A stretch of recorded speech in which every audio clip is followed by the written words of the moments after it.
अस्सलामुअलैकुम दोस्तों, आज हम जानेंगे हजरत इमाम हुसैन और करबला का वाक़या। हजरत अमीर मुआविया रजी अल्लाह ताला अन्हो की विशाल के बाद आपके बेटे यजीद को खिलाफत मिल जाती है। यजीद एक बदतरीन और बदबख्त शैतान था, शराबी था, जानी था। यजीद को जब खिलाफत मिली तो यजीद समझ गया कि मेरी खिलाफत को हजरत इमाम हुसैन रजी अल्लाह ताला अन्हो कभी कबूल नहीं करेंगे। इसलिए यजीद मदीना मुनव्वरा के गवर्नर वलीद बिन उतबा को खत लिखा कि हुसैन इब्ने अली, अब्दुल्लाह इब्ने उमर और अब्दुल्लाह इब्ने जुबैर रजी अल्लाह ताला अन्हो को कहो कि मेरी बैत को माने और अगर वो बात ना माने तो उन पर जुल्मो सितम करना।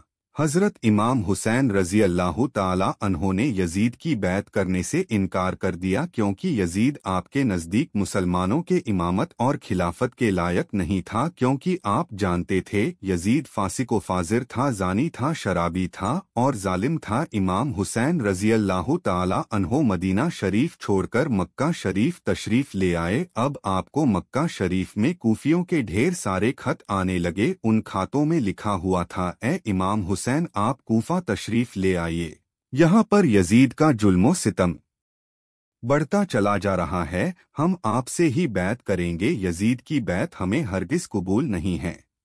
हजरत इमाम हुसैन रजी अल्लाह ताला अन्हो ने हालात को समझ लौटने के लिए अपने भाई मुस्लिम बिन अकील रजी अल्लाह ताला अन्हो को यह कहकर कूफा भेजा कि जाओ, जाकर वहाँ के हालात मालूम करो, वहाँ के हालात कैसे हैं। जब मुस्लिम बिन अकील रजी अल्लाह ताला अन्हो कूफा पहुँचे तो वहाँ के लोगों ने बड़े ही एहतराम के साथ आपका इस्तकबाल किया। हजरत मुस्लिम बिन अकील रजी अल्लाह ताला अन्हो के हाथों में 18,000 लोगों ने बैत कर ली और हजरत मुस्लिम बिन अकील रजी अल्लाह ताला अन्हो ने अपने भाई हजरत इमाम हुसैन के नाम एक खत रवाना कर दिया, जिसमें आपने लिखा, यहाँ के हालात बिल्कुल सही है और 18,000 लोगों ने बैत भी कर ली है, लिहाजा आप कूफा जल्द से जल्द तशरीफ ले आए। लेकिन जब यजीद ने उन लोगों को धमकियां और लालच दी तो वह लोग अपनी बात से मुकर गए और इमाम मुस्लिम बिन अकील रजी अल्लाह ताला अन्हो को शहीद कर दिया। कूफा के हालात इतने बदल चुके थे कि वह लोग जो हजरत मुस्लिम बिन अकील से मोहब्बत का दावा कर रहे थे, अब वही लोग आपकी जान के दुश्मन बन गए। वहीं दूसरी तरफ मक्का में मुस्लिम बिन अकील का भेजा हुआ खत हजरत इमाम हुसैन तक पहुंच चुका था, जिस खत में लिखा हुआ था कि कूफा के हालात बहुत अच्छे हैं, आप जल्द से जल्द तशरीफ ले आए। लिहाजा हजरत इमाम हुसैन ने फौरन कूफा जाने की तैयारी शुरू कर दी। हजरत इमाम हुसैन अपने तमाम अहले खाना के साथ कूफा के लिए रवाना हुए। इमाम हुसैन इब्ने अली को हजरत मुस्लिम बिन अकील की शहादत और कूफा की बेवफाई की खबर उस वक्त मिली जब आप मक्का शरीफ से कूफा की तरफ रवाना हो चुके थे।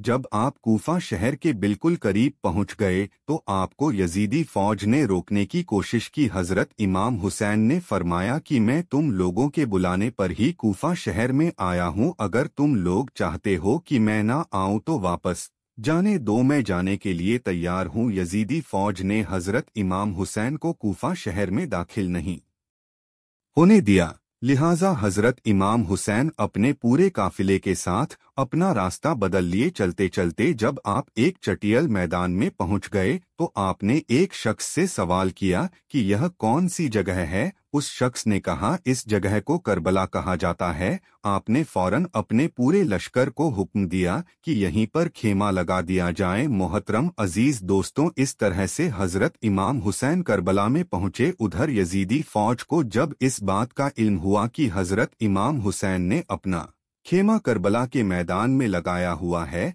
तो यजीदी फौज ने भी फौरन करबला के मैदान में पहुंचना शुरू कर दिया।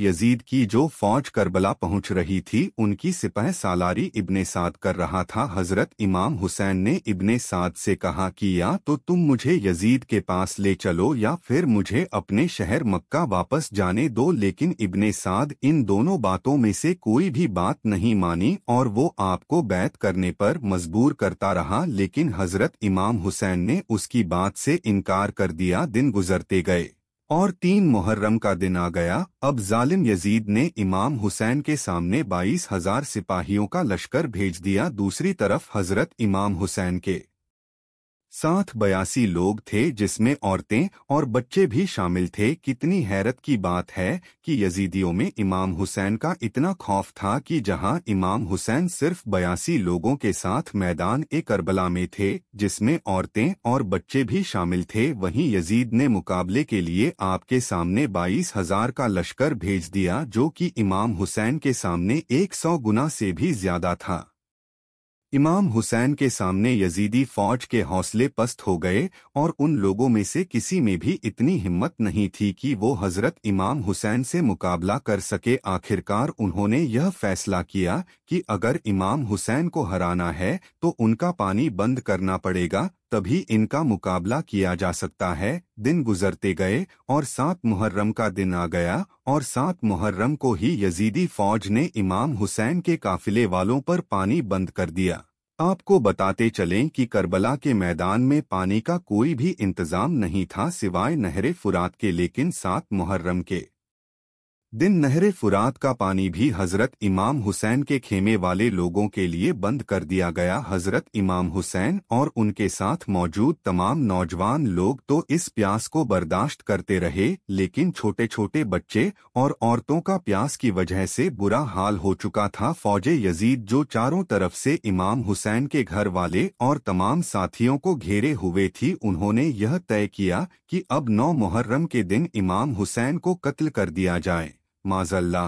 हजरत इमाम हुसैन ने हजरत अब्बास रज़ी अल्लाह ताला अन्हो से कहा, अब्बास जाओ यजीदी फौज के पास और उनसे कहो हमें एक रात अल्लाह की इबादत करने के लिए दी जाए। जब हजरत अब्बास ने यजीदी फौज से एक रात की मोहलत के लिए कहा तो उन लोगों ने आपकी बात मान ली। जब तक 9 मुहर्रम की तारीख आई तब तक हजरत इमाम हुसैन को यह यकीन हो चुका था कि यजीद की फौज का मकसद सिर्फ और सिर्फ मुझे शहीद करना है, इसके अलावा यजीद और कुछ भी करने के लिए तैयार नहीं है। इसलिए हजरत इमाम हुसैन ने 9 मुहर्रम की रात में अपने तमाम खेमे वालों को एक जगह पर इकट्ठा किया और आपने कहा कि यह बात तो तय हो चुकी है, यहाँ पर मौजूद सभी लोग 1-2 दिन के अंदर शहीद कर दिए जाएंगे, इसलिए यहाँ मौजूद आप में से जो भी वापस लौटना चाहते हैं वह लौट जाए। हजरत इमाम हुसैन ने फौरन खेमे में जल रहे तमाम दियों को बुझवा दिया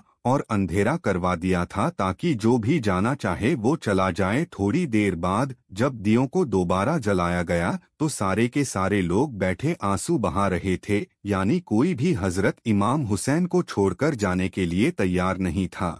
आखिरकार 10 मुहर्रम का दिन आया और हजरत इमाम हुसैन और यजीद की फौज के बीच जंग होना शुरू हो गई। जहां एक तरफ यजीद की एक बड़ी फौज थी तो वहीं दूसरी तरफ इमाम हुसैन के साथ सिर्फ 72 लोग थे। इतने में फौजे यजीद का हमला शुरू हो जाता है और हर शहीद शहादत का जाम पीता गया। कभी हुर शहीद होते हैं तो कभी कासिम शहीद होते हैं तो कभी अली अकबर शहीद होते हैं तो कभी औनो मोहम्मद शहीद होते हैं। 3 दिन के प्यासे इमाम हुसैन के घर वाले और तमाम लोग यजीदी फौज से जंग करते रहे और एक एक करके शहीद होते गए।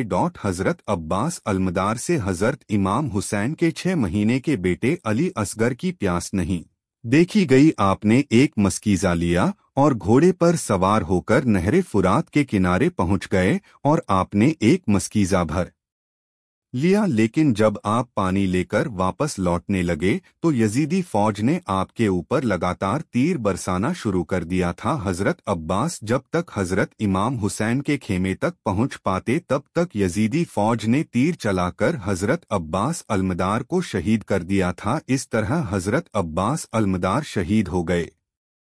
इस तरह एक एक करके तमाम अहले बैत के नौजवान और हाशमी शेर शहादत का जाम पी लेते हैं। धीरे धीरे करके जब हजरत इमाम हुसैन के सभी अफराद शहीद हो गए तो उसके बाद हजरत इमाम हुसैन ने खुद मैदान में तलवार लेकर निकलने का फैसला किया। इमाम हुसैन अपनी तलवार से काफी लंबे वक्त तक यजीदी फौज का अकेले मुकाबला करते रहे। हजरत इमाम हुसैन के तन्हा होने के बावजूद भी आपके मुकाबले में कोई भी नहीं आना नहीं चाहता था और उसकी सिर्फ एक ही वजह थी और वजह यह थी कि आप हजरत अली के बेटे थे। उस वक्त यजीदी फौज का एक कमांडर इब्ने साद को यह यकीन हो चुका था कि हम किसी भी तरह से हजरत अली के बेटे का मुकाबला नहीं कर सकते हैं, इसलिए उसने अपने तमाम फौजियों को इमाम हुसैन के ऊपर एक साथ हमला करने का आर्डर दिया। तमाम लोग हजरत इमाम हुसैन पर एक साथ मिलकर हमला कर रहे थे, लेकिन उसके बावजूद भी इमाम हुसैन लगातार यह साबित कर रहे थे कि बातिल चाहे तादाद में जितने भी हो, लेकिन वो हक और सच के मुकाबले में बिल्कुल भी टिक नहीं सकता। जब हुसैनियत और यजीदियत के बीच बड़ी ही खतरनाक जंग चल रही थी कि इसी बीच में नमाज़े असर का वक्त हो गया। हजरत इमाम हुसैन ने ऐसे मुश्किल वक्त और ऐसी जख्मी हालत में भी असर की नमाज पढ़ने का इरादा किया। आपने जैसे ही नमाज पढ़ना शुरू किया, यजीदी फौज को वह मौका मिल गया जिसका वह लोग